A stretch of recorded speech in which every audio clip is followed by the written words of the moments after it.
오늘은 사사기 강의 14번째 시간입니다. 안타까운 실패를 조심해야 합니다 라는 제목을 가지고 피차 은혜 나누는 시간 가지도록 하겠습니다. 다음 슬라이드 보여주시겠습니까? 3일 전이죠. 매스컴을 보니까 캘리포니아주 산타 클라리타에 있는 소거스 하이스쿨에서 학교 수업이 시작되기 전에 16세의 남성이 총기 난사를 통해서 두 학생이 그 자리에서 즉사를 하고 3명이 지금 사경을 헤매고 있는 일 여러분들 다 보셨을 것입니다. 사실 우리 라체스터 힐스에도요, 티칸 로드와 애덤스 하이 그 중간에서 프라임이죠, 아마존 프라임 자동차가 이제 한 밤 정도에 딱 갔었는데 갑자기 총기를 든 두 사람이 옆에다가 총을 대고서 총을 난사해서 가까스로 목숨은 건졌지만 셰리프들이 아직까지 범인을 찾고 있다라고 합니다. 특별히 여러분들 밤 10시 이후에는 특별히 당분간은 좀 조심해야 될 것 같습니다. 사실 미국에 살면서 참 이런 뉴스를 접할 때마다 얼마나 안타깝고 가슴이 아픈지 모르겠어요. 그리고 라체스터 힐스 정도면 좀 안전한 곳인 줄 알았는데 이런 일들이 벌어지고 나니까 미국에서 우리가 하루하루 목숨을 부지하고 사는 것 자체가 얼마나 감사한지 모르겠습니다. 근데 여러분, 오늘 우리가 읽은 그 본문에서도요, 안타깝고 가슴 아픈 일이 나오고 있습니다. 바로 하나님께 엄청난 축복과 능력을 받았음에도 불구하고 인생을 실패로 끝난 인물이 소개되고 있다는 것입니다. 다름 아닌 바로 삼손의 스토리입니다. 실패한 인생이 모두 안타깝기는 하지만 삼손의 실패가 특히 우리에게 가슴 아프고 쓰라린 것은 그가 지닌 자원이 참으로 대단했기 때문에 그렇습니다. 그는 경건한 부모를 두었습니다. 또한 하나님이 직접 개입해서 잉태가 됐었던 사람이었습니다. 나실인의 서약을 통해서 일생을 하나님께 귀하게 쓰임받을 수가 있었고 성령의 임재가 귀했던 구약시대에 성령의 충만함을 입는 축복을 받았던 사람이었습니다. 뿐만 아니라 무한한 육체의 힘을 받기도 했습니다. 그는 사자를 염소새끼 찢듯 찢어버릴 정도로 힘이 굉장히 셌습니다. 당나귀 뼈 한 알로 1000명이 넘는 블레셋 사람들을 쳐서 죽였고 기둥을 뽑아서 집을 무너뜨릴 만큼 힘이 굉장했습니다. 오늘날에는 육체적인 힘이 상대적으로 별게 아니지만 힘이 곧 남자다움이었던 이 시대에 그는 엄청난 축복과 능력을 받은 자였습니다. 그에게 임한 이 하나님의 능력과 자원으로 이야기하자면 그는 부족한 것이 하나도 없는 사람이었습니다. 그런데 과연 삼손만 그런 축복을 받았을까요? 그것이 아니다라는 것입니다. 우리는 어떻습니까? 예수 그리스도의 보혈의 공로로 우리는 하나님의 자녀가 되었습니다. 로마서 8장 1절 말씀처럼 모든 죄를 사함받고 우리에게는 다시 정죄함이 없다고 분명히 하나님께서 선포하셨습니다. 과거에 지은 죄에서뿐만 아니라 앞으로 어떤 죄를 짓더라도 결코 정죄함이 없다고 성경은 약속했습니다. 물론 우리가 예수 그리스도 안에 있을 때만 그렇다고 분명히 말씀해 주셨죠. 왜 그렇습니까? 예수를 죽은 자 가운데서 살리신 그 하나님의 영이 우리 안에 거하시는 줄 믿죠. 그 결과 우리는 영생을 얻었고 이제 빛의 자녀가 된 것입니다. 믿으시면 아멘 하시기 바랍니다. 그래서 베드로 사도는 이렇게 선포하고 있죠. 베드로전서 2장 9절입니다. 다 같이 읽습니다. 시작. 그러나 너희는 택한 족속이요 왕 같은 제사장들이요 거룩한 나라요 그의 소유가 된 백성이니 이는 너희를 어두운 데서 불러내어 그의 기이한 빛에 들어가게 하신 이의 아름다운 덕을 선포하게 하려 하심이라. 할렐루야. 우리가 받은 이 축복이 어찌 삼손이 받은 것만 못하겠습니까? 삼손은 때때로 이 성령이 임재하는 경험을 했지만 우리 안에는요, 예수 그리스도가 부활 승천하신 다음에 성령 하나님께서 예수 그리스도를 구원자로 삶의 주인으로 모시는 모든 분들에게 다 들어오지 않았습니까? 그 성령은요, 영원히 우리와 함께 계십니다. 삼손은 육체적인 힘을 받았지만 우리 크리스찬들은 하나님으로부터 또한 모든 것을 받았다고 성경은 이야기하고 있습니다. 베드로후서 1장 3절에 이런 말씀이 있습니다. 우리 다 같이 있습니다. 시작. 그의 신기한 능력으로 생명과 경건에 속한 모든 것을 우리에게 주셨으니 이는 자기의 영광과 덕으로서 우리를 부르신 이를 알므로 말미암음이라. 여러분 이 사실을 믿으십니까? 단지 우리가 예수 안에 있다는 사실 하나 때문에 하나님은 우리에게 이 모든 것을 주셨다고 이야기하고 있는 것입니다. 그러나 이 놀라운 능력과 자원을 받았던 삼손은 결국 오늘 본문에서 실패하고 맙니다. 오늘날 우리 주위에도 삼손처럼 큰 자원과 축복을 받았음에도 불구하고 실패하는 크리스찬들이 얼마나 많은지 모릅니다. 삼손의 마지막 모습을 본문은 이렇게 기록하고 있습니다. 오늘 본문 바로 다음 구절인데요. 다 같이 읽을게요. 시작. 블레셋 사람들이 그를 붙잡아 그의 눈을 빼고 끌고 가사에 내려가 놋줄로 매고 그에게 옥에서 맷돌을 돌리게 하였더라. 여러분, 얼마나 비참한 모습입니까? 태어날 때부터 이런 모습이었다면 차라리 덜 비참했을 텐데, 한때 블레셋을 덜덜 떨게 만들었던 큰 용사 삼손이 이렇게 되고 말았습니다. 삼손의 인생은 왜 이렇게 비참하게 되었을까요? 어느 한 여인 때문에 그랬죠. 누굽니까? 바로 들릴라였습니다.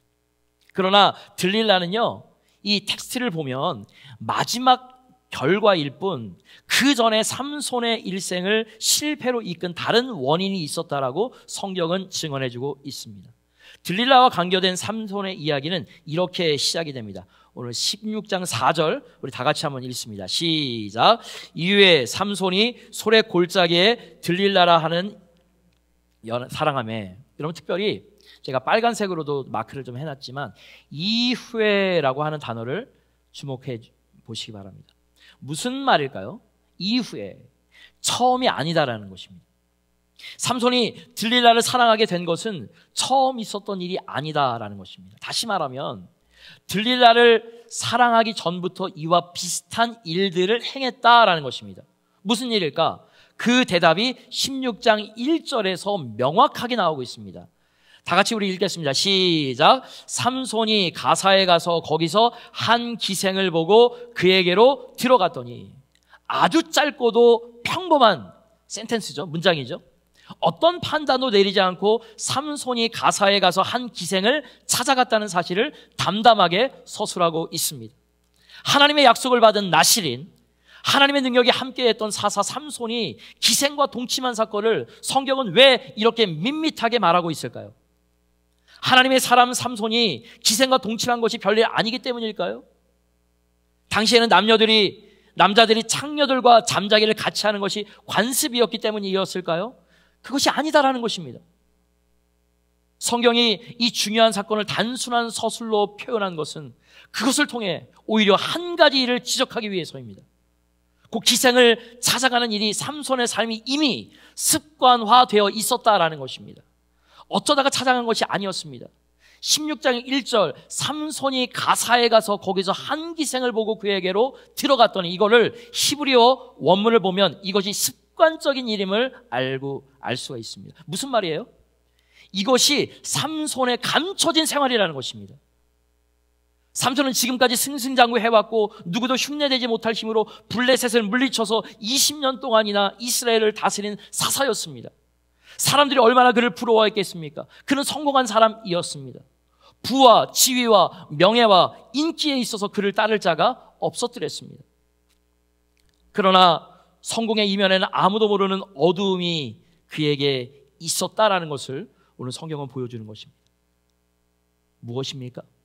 그는 정욕을 사랑했고 그 결과 아무도 모르게 창녀촌을 드나들고 있었던 것이었습니다. 삼손이 기생을 찾아간 장소를 보십시오. 그곳은 가사라고 나와 있습니다. 여러분, 가사는 블레셋의 주요 도시 가운데 하나입니다. 얼굴이 알려진 곳에서는 그럴 수가 없으니까 다른 나라 블레셋에 가서 은밀하게 음욕을 즐긴 것이죠.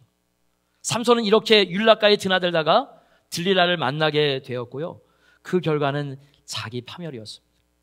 다시 말해 들릴라를 만나기 전부터 그의 삶은 이미 와르르 무너지고 있었다라는 것입니다. 여러분, 삼손이 누구입니까? 경건한 부모의 기도를 통해서 하나님의 기적적인 개입을 통해서 이 땅에 태어난 사람이었습니다. 태어나면서부터 나실인이어서 그 누구보다 하나님 편에서 살도록 부름받았습니다. 처음에는 그렇게 살았죠. 그래서 하나님이 그에게 능력을 더해셔서 그는 하나님의 일을 이루었을 뿐만 아니라 이 땅에서 존귀와 영광을 얻었더랬습니다. 그러나 어느 순간부터 그는 아무도 모르게 무너지고 있었습니다. 자기의 능력이 하나님으로부터 온 사실을 망각한 채 스스로 잘난 줄 알고 마음대로 힘을 쓰기 시작한 것입니다. 우리식으로 이야기하면 내 돈, 내 능력, 내 탤런트라고 생각하고 제 마음대로 사용하기 시작했다라는 것입니다. 그 결과 블레셋 여인을 아내로 맞아들이고 그것도 모자라서 블레셋 창녀촌을 드나들었습니다. 이것이 4절의 이후에 담긴 뜻인 것입니다. 그가 이렇게 하나님의 곁을 떠나 무절제한 삶을 산 이후에라는 것입니다. 그러다가 드디어 들릴라를 만난 것이죠. 그리고 눈이 뽑히는 비극을 당하게 된 것입니다. 다음 슬라이드 보여주시겠습니까? C.S. 루이스는 지옥으로 가는 길은 결코 벼랑이 아니다. 그 길은 완만한 내리막길이다. 사람들은 그 길을 기분 좋게 걸어간다라고 말을 했습니다. 여러분, 우리 가운데 갑자기 망하는 사람 없습니다. 혹시 갑자기 망하는 것처럼 보이더라도 그건 결과일 뿐 이전부터 이미 많은 일들이 일어나고 있었다라는 것을 오늘 본문의 말씀을 통해서 보셔야 되는 것입니다. 삼손의 인생이 바로 그러했습니다. 삼손은 들릴라를 만나고 나서도 갑자기 망하지는 않았습니다. 들릴라의 요구에 꽤 오랫동안 버텼죠. 처음에 들릴라가 힘의 근원을 물어보니까 푸른 칡넝쿨 7가닥으로 자신을 묶으면 된다라고 말해줬습니다. 이에 들릴라가 블레셋 군사를 집 앞에다가 딱 배치를 해놓고 칡넝쿨로 삼손을 묶고 나서 깨웁니다. 그러자 그는 넝쿨을 가는 실 끊듯이 끊어버리고 블레셋 군사를 공격했죠. 그 다음에도 들릴라가 힘의 근원을 묻자 세 줄로 묶으면 된다고 말해줍니다. 그러나 그것마저 소용이 없었습니다. 하지만 들릴라는 포기하지 않고 또 묻죠. 삼손은 머리카락 7가닥을 배틀의 날실에 섞어 묶으면 자신의 힘이 없어진다고 말을 했습니다. 그러나 그것도 아니었습니다. 삼손은 사실 끝까지 자신의 비밀을 지키려고 노력을 했죠. 그러나 그것이 얼마나 가겠어요? 죄와 더불어 사는 경건이 얼마나 가겠습니까, 여러분? 죄와 더불어 드리는 예배가 얼마나 가겠습니까? 반복되는 죄를 숨기고 하나님께 드리는 기도가 무슨 소용이 있겠습니까? 그 결말은 불보듯 뻔합니다. 이제 들릴라는 여자 특유의 무기를 사용해서 눈물로 애원합니다. 오늘 그것이 본문 15절과 16절에 나와 있습니다. 우리 다 같이 한번 읽어봅니다. 시작. 들릴라가 삼손에게 이르되 당신의 마음에 내게 있지 아니하면서 당신이 어찌 나를 사랑한다 하느냐. 당신이 이로써 3번이나 나를 희롱하고 당신의 큰 힘이 무엇으로 말미암아 생기는지 내게 말하지 아니하였도다 하며 날마다 그 말로 그를 재촉하여 조름해 삼손의 마음이 번뇌하여 죽을 지경이라.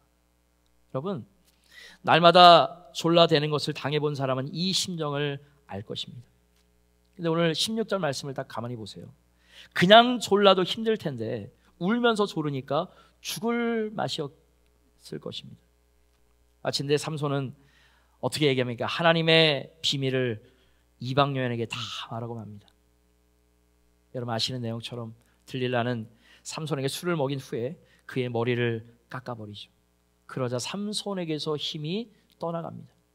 근데 여러분, 우리가 이 말씀을 보면서 꼭 짚고 넘어가야 되는 것은요, 과연 삼손의 힘이 그 머리에서 나왔느냐라는 것입니다. 그것이 아니에요.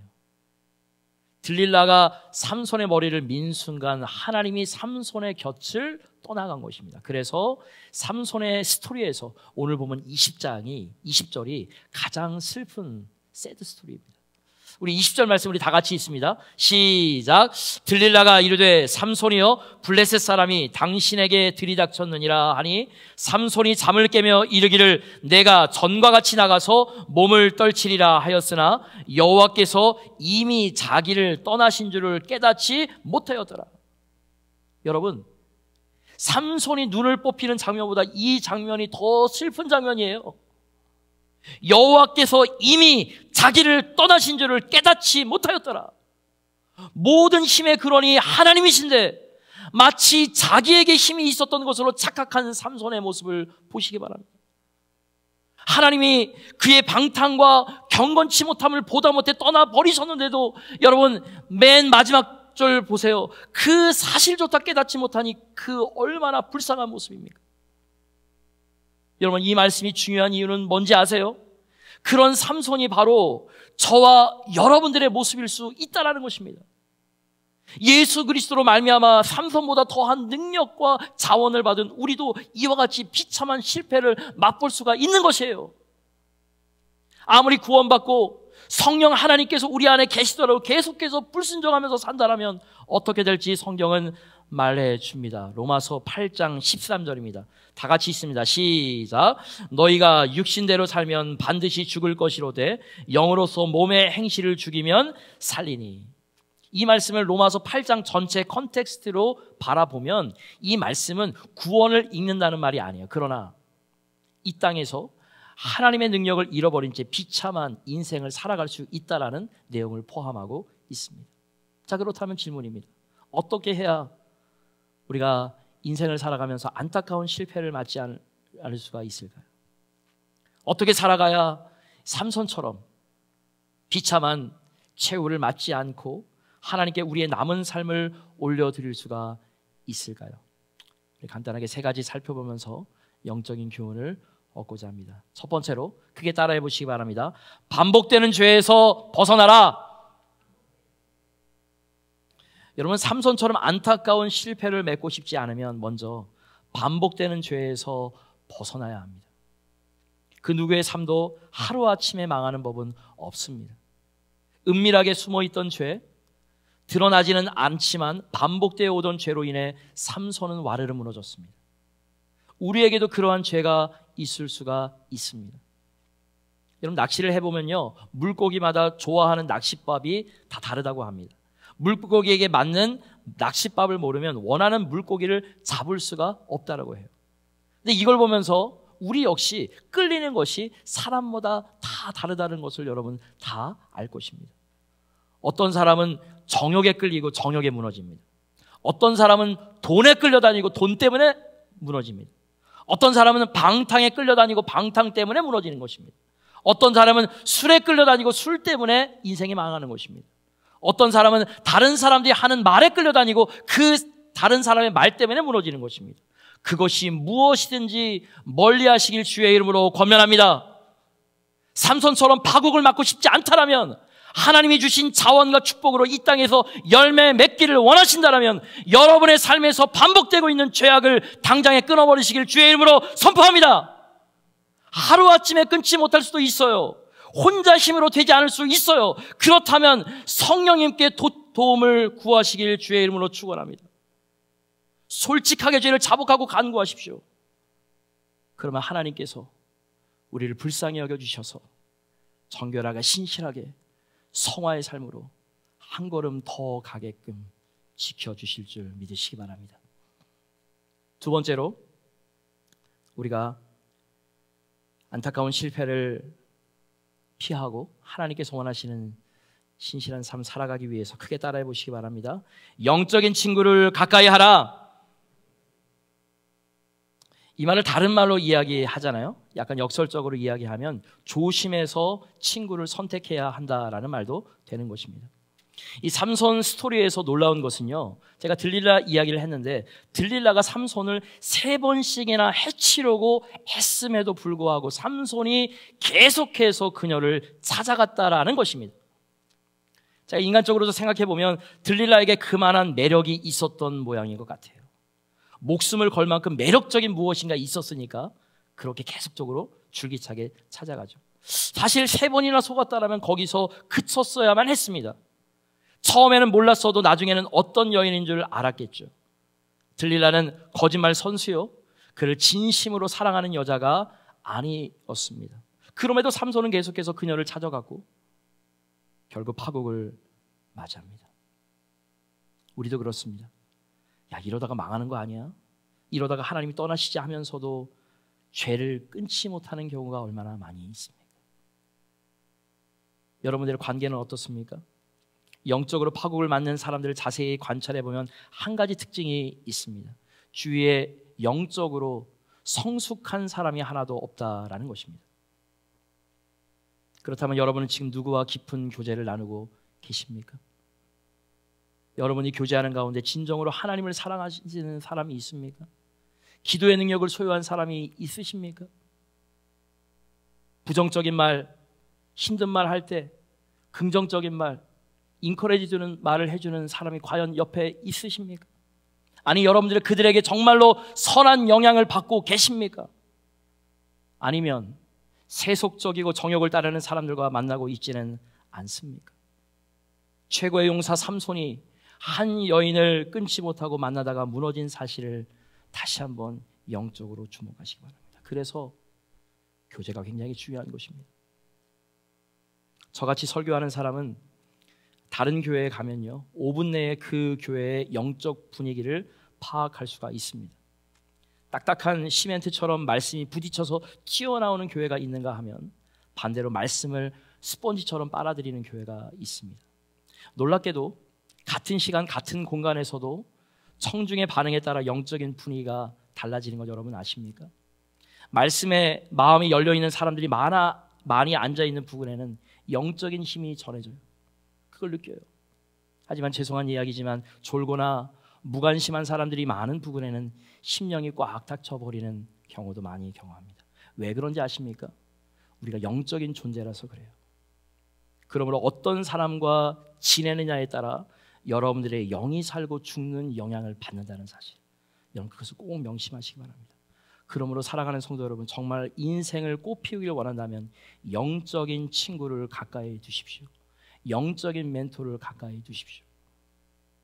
아까 우리 자매님께서 그렇게 귀한 말씀을 해주셨는데, 우리 먼저 된 자들이, 먼저 된 성도들이 우리 새가족분들에게 영적인 멘토가 되어야 되는 것입니다. 기도의 모범을 보여야 되는 것이에요. 신앙의 본을 보여야 되는 것이에요. 그래서 여러분들, 제가 기도하는 것은 좋은 목자, 좋은 성도 한 사람이 목장 식구들뿐만 아니라 교회를 살리는 줄 믿습니다.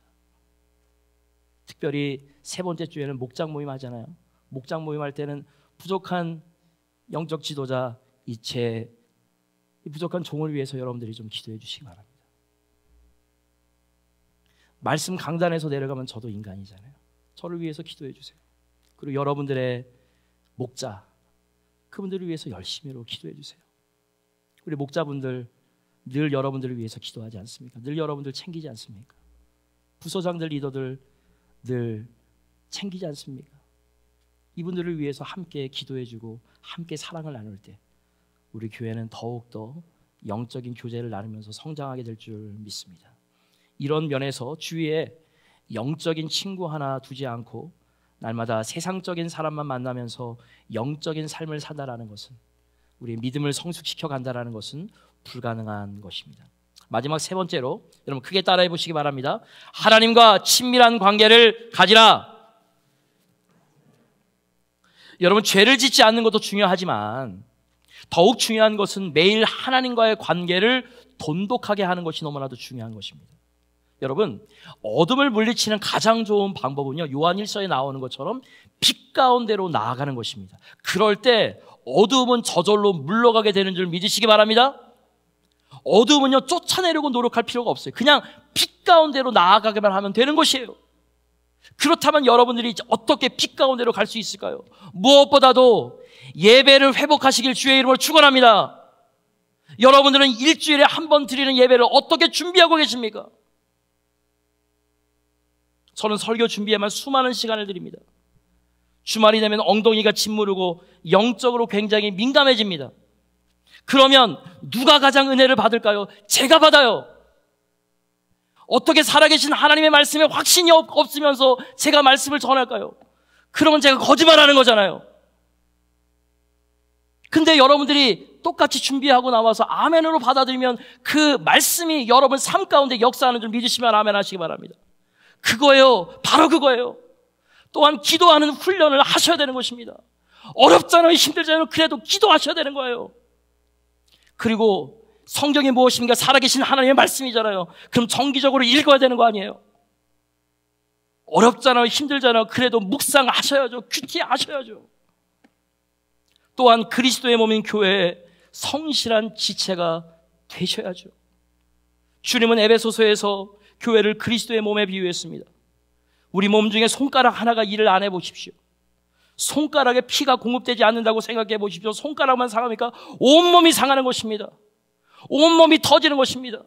온몸이 가슴 아프는 것입니다. 그래서 예수님께서 에베소서에서 교회를 몸으로 비유한 것 아니겠습니까? 교회에 나와서 예배 드리는 것뿐만 아니라 기쁨으로 한번 섬겨보십시오. 이런 일에 누가 가장 큰 은혜를 받는지 아십니까? 바로 자기 자신이에요. 심장이 일을 잘해보십시오. 심장만 유익한가요? 온몸이 유익해지는 것이에요. 이렇게 성경에 가르친 대로 살아갈 때 하나님은 우리에게 다가오시는 것입니다. 하나님이 주신 놀라운 자원과 능력을 사용할 때 우리는 삼손과 같은 비참한 최후가 아니라 축복의 열매로 하나님 앞에 영광을 돌리게 될 줄 믿으시면 아멘 하시기 바랍니다. 사랑하는 성도 여러분, 우리가 왜 실패합니까? 우리의 자아와 우리의 주관이 너무나도 커서 그런 것 아니겠습니까? 우리가 하나님을 믿는다고 하면서도 하나님의 뜻이 무엇인지 신실하게 분별하지 못하게 만드는 것은 무엇입니까? 바로 나예요. 바로 내가 문제예요. 그래서 말씀을 깊이 알면, 기도를 깊이 하면 회개하게 되는 것이에요. 자기 자신을 성찰하게 되는 것이에요. 그리고 사람의 소리가 아니라, 내 소리가 아니라 바로 하나님이 두려워지는 것이에요. 그리고 하나님이 보여지는 것이에요. 감리교를 창시한 존 웨슬리 목사가 회심한 후 일기를 보면 고난의 연속이었음을 알 수가 있습니다. 제가 존경하는 어느 목사님의 페이스북에서 발췌한 내용입니다. 존 웨슬리 목사님의 목양 일기 내용입니다. 5월 5일 주일 아침 성앤 교회에서 설교했다. 그들은 내게 다시는 오지 마시오라고 이야기를 했다. 5월 5일 주일 오후 성존 교회에서 설교했다. 집사들이 당장 나가서 절대 다시 오지 마시오라고 말했다. 5월 12일 주일 아침 성주도 교회에서 설교했다. 이곳 역시 다시 갈 수 없게 되었다. 5월 12일 주일 오후 성조지 교회에서 설교했다. 여기서도 쫓겨났다. 5월 19일 주일 아침 설교했던 교회에서는 집사들이 특별 회의를 소집했고 나더러 발도 붙이지 말라고 했다. 5월 19일 주일 오후 거리에서 설교했다. 거리에서도 쫓겨났다. 5월 26일 주일 오전 목초지에서 설교했다. 그런데 황소고삐가 풀리는 바람에 도망쳐 나왔다. 6월 2일 주일 오전 마을 경계지역에서 설교했다. 마을 밖으로 쫓겨났다. 6월 2일 그날 오후 목장에서 설교했다. 온 마을 성도 10,000명이 설교를 들으러 왔다.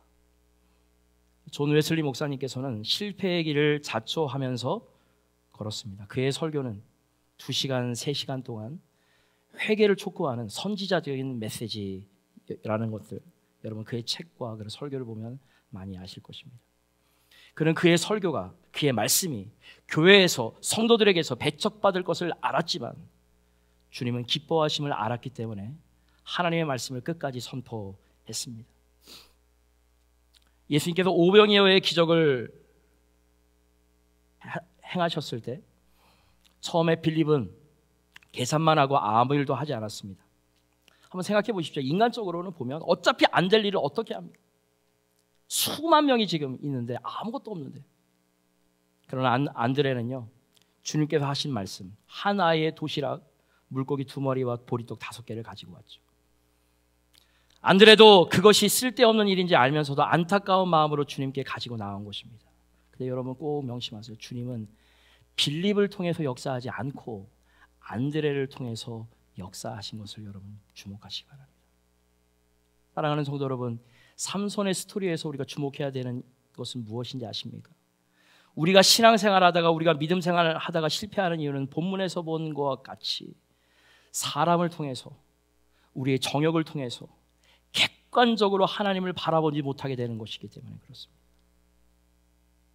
그렇다면 우리가 어떻게 됩니까? 중요한 건 우리가 죽어져야 되는 것입니다. 나는 죽고 예수 그리스도만 드러내는 줄 믿으시길 주의 이름으로 축원합니다. 그렇지 않으면 결코 하나님께서 원하시는 삶을 살아가지 못하는 것이에요. 누가복음 9장 23절에 보면 아무든지 나를 따르고자 하는 자는 반드시 자기를 부인하고 자기 십자가를 지고 나를 쫓을 것이라고 했습니다.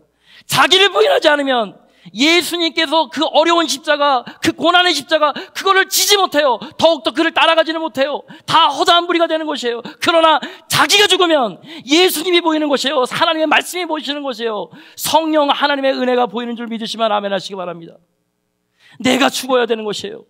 내가 죽어야 되는 것이요. 내가 죽고 예수 그리스도만 드러낼 때 하나님께서 역사하시는 줄 믿으시면 아멘 하시기 바랍니다.